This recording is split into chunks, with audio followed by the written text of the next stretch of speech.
Hello dear students of class 9th students, मैं आज आपका चैप्टर 3 ज्योग्राफी का स्टार्ट करूंगी।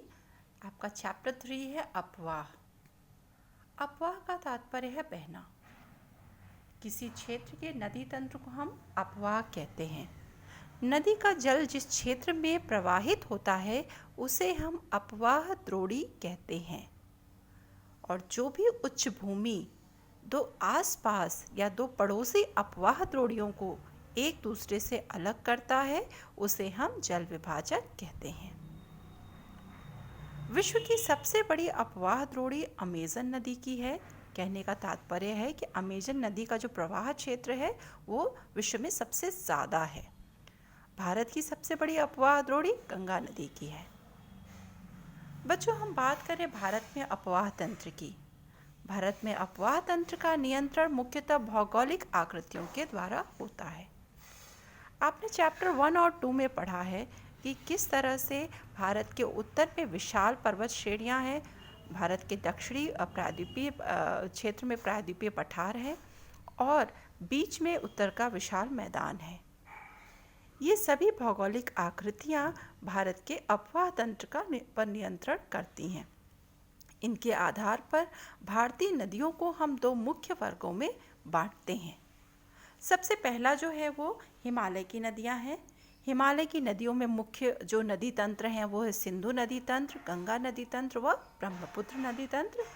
उसके बाद आते हैं प्रायद्वीपीय भारत की नदियां, जिसमें पश्चिम से पूर्व की ओर बहने वाली नदियों में महानदी, गोदावरी, कृष्णा व कावेरी नदियां हैं, जो पश्चिम से पूर्व की ओर बह के बंगाल की खाड़ी में गिरती हैं, और नर्मदा व ताप्ती नदियां पूर्व से पश्चिम की ओर बहते हुए अरब सागर में गिरती हैं।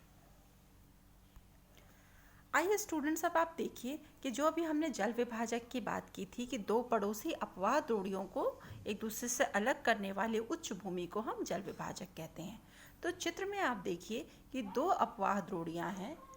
भाग अ में एक अपवाह द्रोणी है, भाग ब में एक अपवाह द्रोणी है, और इन दोनों के बीच एक जो उच्च भूमि है, ऊंचा जो क्षेत्र है, उसको हमने जल विभाजक कहा है।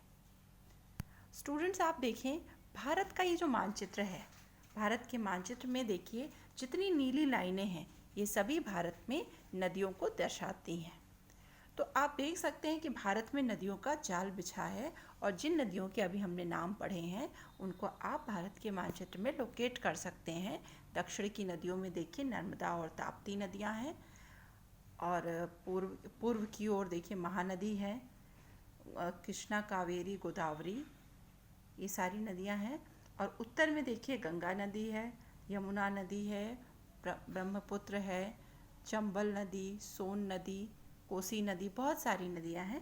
इनका आप डिटेल में अध्ययन कर सकते हैं। अब हम बात करते हैं स्टूडेंट्स कि प्रायद्वीपीय भारत व हिमालयी नदियों में क्या अंतर है। क्योंकि हिमालय की नदियां और प्रायद्वीपीय भारत की नदियों के उद्गम स्थल अलग अलग हैं, इस कारण इनके विशेषताओं में अंतर पाया जाता है।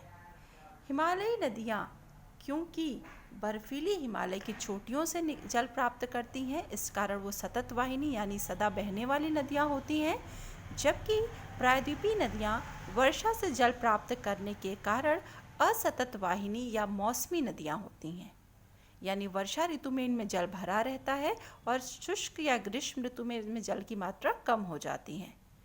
हिमालयी नदियां अपने मार्ग में अनेक भू आकृतियों का निर्माण करती हैं, जैसे विशाल गार्ज, विसर्प और गोखुर झीलें। क्योंकि उनमें जल की मात्रा बहुत अधिक होती है, वो अपने साथ बहुत सारे अवसादों को बहा कर ले आती हैं, जबकि प्रायद्वीपीय नदियां ऐसी भू आकृतियों का निर्माण नहीं करती। हिमालयी नदियां बंगाल की खाड़ी में गिरते हुए विशालकाय डेल्टा, जिसे हमने सुंदरबन डेल्टा कहा है, उसका निर्माण करती हैं, जबकि प्रायद्वीपीय भारत की नदियां बंगाल की खाड़ी में गिरते हुए अपेक्षाकृत छोटे डेल्टा का निक्षेप करती हैं और अरब सागर में गिरते हुए एस्चुअरी का निर्माण करती हैं।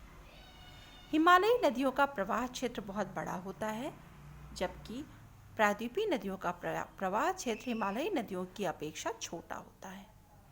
हिमालयी नदियों में जल की अधिकता के कारण जल परिवहन का बहुत अधिक विकास हुआ है, जबकि प्रायद्वीपीय नदियाँ मौसमी होने के कारण जल परिवहन हेतु उपयुक्त नहीं हैं।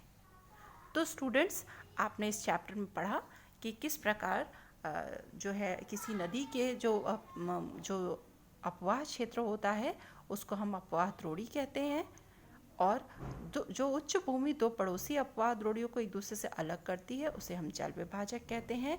भारत में जो भौगोलिक आकृतियां हैं उनके आधार पर दो प्रकार के अपवाह तंत्रों का विकास हुआ है, हिमालयी अपवाह तंत्र व प्रायद्वीपीय भारत का अपवाह तंत्र।